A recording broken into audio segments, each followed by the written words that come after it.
Hi, I'm Kelsey Carter. Hi, I'm Sarah Andre. Hi, I'm Carson Bramlett. And I'm Caroline Dacus, and we're presenting Nonverbal Communication Across Cultures. Studies have shown that only 7% of communication is conveyed through words, while 38% of communication is conveyed through vocal elements and 55% through nonverbal elements. Since expanding our company into China, Pearco has decided it is necessary to ensure that our employees understand the major differences between United States and Chinese nonverbal communication.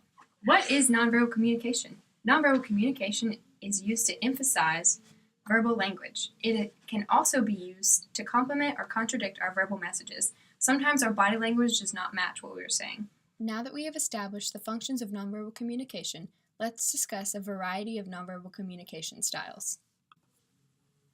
Paralanguage is influenced by your pitch, intonation, and speed of speaking. This could also be described as your tone of voice. In American culture, individuals tend to talk loudly at high speeds and avoid uncomfortable silences. In Chinese cultures, however, individuals tend to refrain from raising their voices by talking at low volumes and at relatively low speeds. Chinese cultures do not consider silence awkward and interpret it as respectful. And now Kelsey will tell you about touch, proxemics, and punctuality. A great number of cultural expressions are achieved through touch. One of the main examples of this are greeting other individuals. Whether it's in a business setting over a business contract, it's one of the most important aspects because it's your first impression. In America, a firm handshake is acceptable, while in China, they prefer a bow or an applaud. And if they applaud you, you need to applaud them back. A reason for this is because Chinese don't like prolonged body contact with strangers. They believe it's offensive and a violation of their personal space. In America, other than shaking hands, physical contact is reserved for those who we are more close with, because it'd be pretty awkward if we hug or kiss a stranger. Another instance you might see with touch is social dominance, and this is whenever people with higher status tend to exert more of the physical contact, while people with lower status tend to receive more of that physical contact. And this could be when your boss pats you on the back or grips you on the shoulders while they're leaning over to look at your work, but very rarely are you going to pat your boss on the back.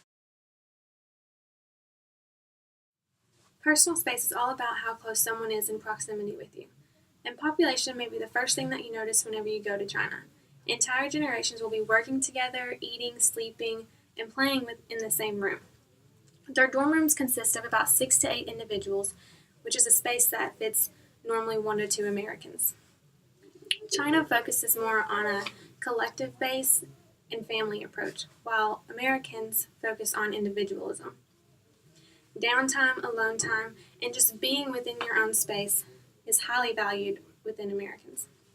Personal space is to be respected and expected. Personal space is different in China. Therefore, the level of discomfort is different too. In America, personal boundaries are relatively large in terms of distance. Personal space roughly encompasses approximately 2.4 feet, which could be from the point of your shoulder to the end of your fingertips. And when people tend to step within our comfort zone, we tend to feel uncomfortable, and we notice rather quickly. Punctuality is the quality of being on time. In America, we place an extremely high value on arriving early. If you make plans with someone, you should be there when you say you will. 3 to 5 minutes early is even better because it shows that you are really looking forward to spending time with the other person. Most people allow 5 to 10 minutes late. However, if you are late, you must phone the other person and explain why. If you are continuously late or do not show up for dates, you will get a reputation as someone who does not keep their word. While in China places a high value on being on time, it is very important for foreign business people, and meetings always begin on time. You never want to show up 1 minute late because it is considered rude. You must always arrive exactly on time for dinners. If you arrive early, it implies that you are hungry and it can be frowned upon. And now Sarah will tell you about appearance and facial expressions. Appearance is defined as the way something or someone looks. Typically, appearance is the first thing someone notices when you walk into a room, and it can tell an observer a lot about that person. In China, there are few colors that should be avoided. You should not wear red or white, though Chinese consider red a powerful color, representing power, prosperity, and authority. It is reserved for brides, while white is a sign of mourning.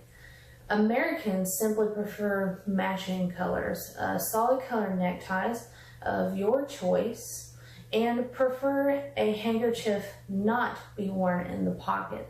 The Chinese, in addition to the color no-nos, prefer conservative colors, but you may add a little pizzazz with a patterned necktie. Theory suggests that facial expressions, a form of nonverbal communication, show an individual's emotional state to an observer. Culture is a huge factor in determining whether we look at someone in the eyes or the mouth to interpret facial expressions. Americans tend to look at a person's mouth while the Chinese look into their eyes. This is because Chinese people try to suppress their emotions when in the presence of others, and it is more difficult to control your eyes.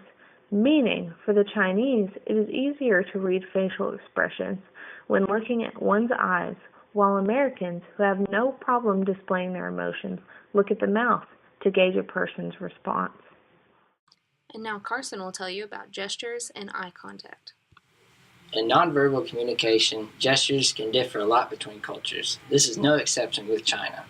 To invite someone to approach you or a beckoning gesture, one might wave or use their finger with the palm up. In China, this is the palm down, moving the fingers back and forth. Americans often confuse this as dismissing or waving goodbye. The American gesture can be considered offensive because the Chinese avoid pointing with one finger, so don't do it.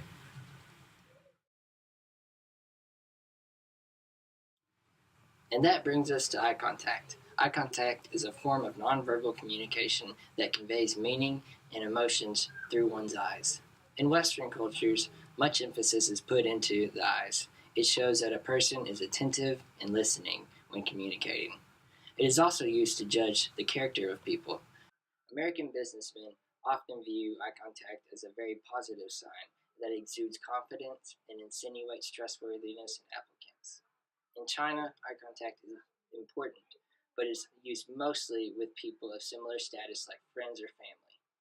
It is important in recognizing and expressing the emotions. However, in business settings, it is considered rude.